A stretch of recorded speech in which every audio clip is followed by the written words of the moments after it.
Art meets an astronaut, easing into Eventide, summing up the summit, and casting for canines. It's January 5th, 2010. I'm Charlie Miller, and this is 10 Minutes to Curtain.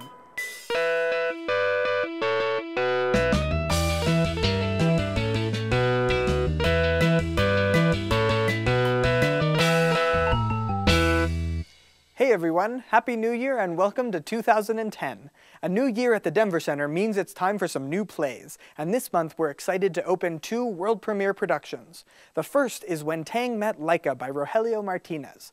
Because the play takes place in outer space, the cast got a special visit from NASA astronaut Bruce McCandless to learn about life in zero gravity.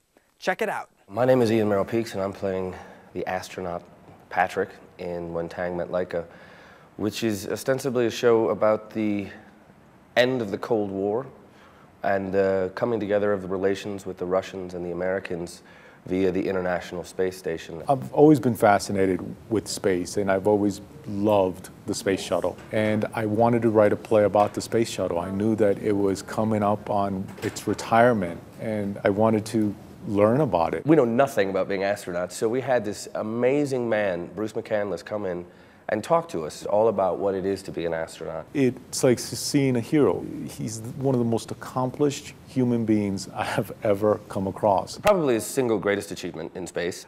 He was the first astronaut to do an untethered spacewalk. We had been in space on orbit for 4 days, and I had pretty well become accustomed to seeing the Earth in strange locations overhead or out the side window or occasionally underfoot, and to the feeling of weightlessness, so I really felt very comfortable with the whole thing. The thing I took away from it mostly was that it was his job. His job involved going into space, and how matter-of-fact he was about it. And he wasn't taking it for granted or being disingenuous, but it was his job, and he was just thrilling to listen to. And you look at the actors looking at him, and we all become little kids. Our eyes were wider than they've ever been. I kept thinking, forget the play, let's put this man on stage and give him a one-man show. Well, I'm fascinated that we finally have legitimate theater taking on the topic of space and the challenges that are involved in staging it. For him to say, this is great, go with it, fly with it, I think it's true. It means I know a great deal to us, and I'm sure to Rogelio it meant the world. I've spoken to him on the phone, and now I've met him live, and I got my picture taken with him, and that was an honor. The second world premiere production is Eventide by Eric Schmiedel, adapted from the best-selling novel by Kent Harif. This story, set on the plains of eastern Colorado, features a number of the same characters from Plain Song. Here's a look at the production in a segment I like to call Easing Into Eventide. Eventide is a companion piece that follows the story of some of the major characters from Plain Song. It's based on the book by Kent Harif. And it explores the diversity in this community. We explore 3 different storylines. 2 old ranching brothers, a disabled couple who are trying to raise their children, and then a boy who's being raised solely by his grandfather. And these 3 stories merge together as the troubles and trials of life kind of rip apart their families, and they create a whole new structure and a whole new life together. You know, when we were producing Plain Song, and we were really filling the theater to capacity each night, I actually talked to Kent Harif and to Eric Schmiedel, hey, could we do this again with Eventide? So we commissioned the play.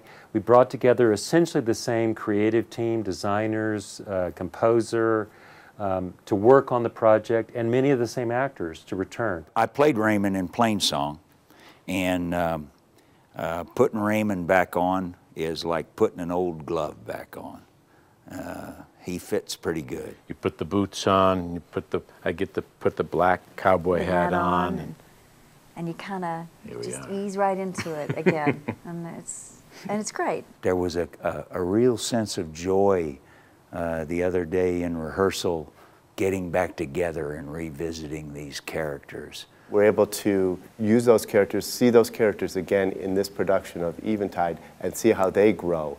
See how the actors grow in their understanding of those characters, and see how the characters grow up on stage. I think one of the things that makes this play so special is it's rooted in Colorado. And anybody, I think, that's in a western state Anybody that's lived with a farmer or knows a farmer in their past, they're going to recognize the people in this play. It's a great American tale. I'm just looking forward to getting it all together and seeing where it all fits.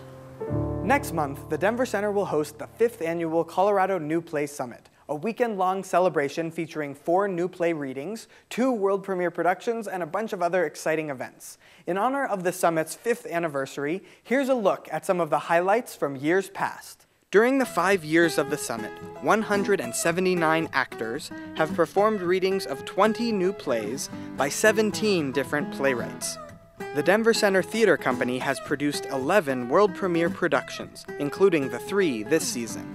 93,391 people have attended these new plays, and the enthusiasm of Denver audiences helped a number of the plays gain national attention. 7 plays have gone on to other productions, produced in 26 theaters in 21 cities in 13 states across the country. Inanna was a finalist for the prestigious Susan Smith Blackburn Prize, Lydia was nominated for a Pulitzer Prize, and Dusty and the Big Bad World was optioned for a movie. In the 5 years of the summit, the Denver Center has commissioned 18 different playwrights, and 13 of them have previewed new work at the Late Night Playwrights Slam. And there have been 5 different panel discussions on topics ranging from women to TV to the critics. In 2006, we wondered how they would make the genie fly in 1001. We found out the next year. In 2007, we wondered how they would bring a cattle chute on stage in Plain Song. We found out the next year. In 2008, we wondered what the magical dustball cartoon character would look like in Dusty and the Big Bad World. We found out the next year. And in 2009, we wondered how they would play zero gravity on stage in When Tang Met Laika. Well, we'll find that out this year. As you can tell, there's a lot to celebrate, so we hope you'll join us February 11th through 13th for the 5th annual Colorado New Play Summit. For more information and to register, visit denvercenter.org/summit. Now, I want to explain the title When Tang Met Laika. Tang, as you probably know, is the classic orange astronaut drink. But you may not have heard of Leica, the stray dog that the Russians took off of the streets of Moscow and shot into space, never to be seen again. However, Leica will be seen again when she makes a special appearance in the upcoming show. Here's a behind-the-scenes look at the search for the perfect Leica. Hello there. Thank you for coming in. This is Ori. Hello, Ori. I'm Terry. I'm the director. Today, we're holding auditions for the role of Leica for the upcoming production of When Tang Met Laika. You good with costumes? You okay? Little harness, little space outfit? No helmet. Hi, I'm Ward. I'm going to be reading with you today. Terrific. I mean, obviously, you know, it's the title role. You need a dog with presence, with stature, some sort of theater pedigree, hopefully. Kid, I like your resume. So have you done many plays before? Okay, can you look off into the distance? Great. Great, can you yearn? That's it. Yearn. That's it. Oh, terrific. We're looking for a dog with character, who has good focus. You are a hero now, Willie. You know, I don't know that this one's gonna work out. We need Leica to be able to take a scene and really make it his or her own. That's your line, right there. This dog is not gonna do it. Yeah, you know, it's easy. Is there anyone who can get me some Starbucks? Oh, clean up in aisle 5. So Evelyn's a cat, and Evelyn knows she needs to play a dog, right? It's a risk. It's a real risk for us to go this way, but I'm really considering it. We're gonna have callbacks in about a week, and we'll be in touch. It was a long day. We saw a lot of talented canines walk in the room, but I don't know that we really found our Leica yet, you know? The cat. I'm actually thinking seriously about the cat. I think in the right costume, it's very bold, and I think it's something that we can try. So we'll see. Tune in next month to find out which animal gets the coveted title role, and check out this episode's bonus features for hilarious outtakes from the auditions. That's all for now. Tune in the first Tuesday in February for a new episode of 10 Minutes to Curtain. In the meantime, I'll see you in the theater.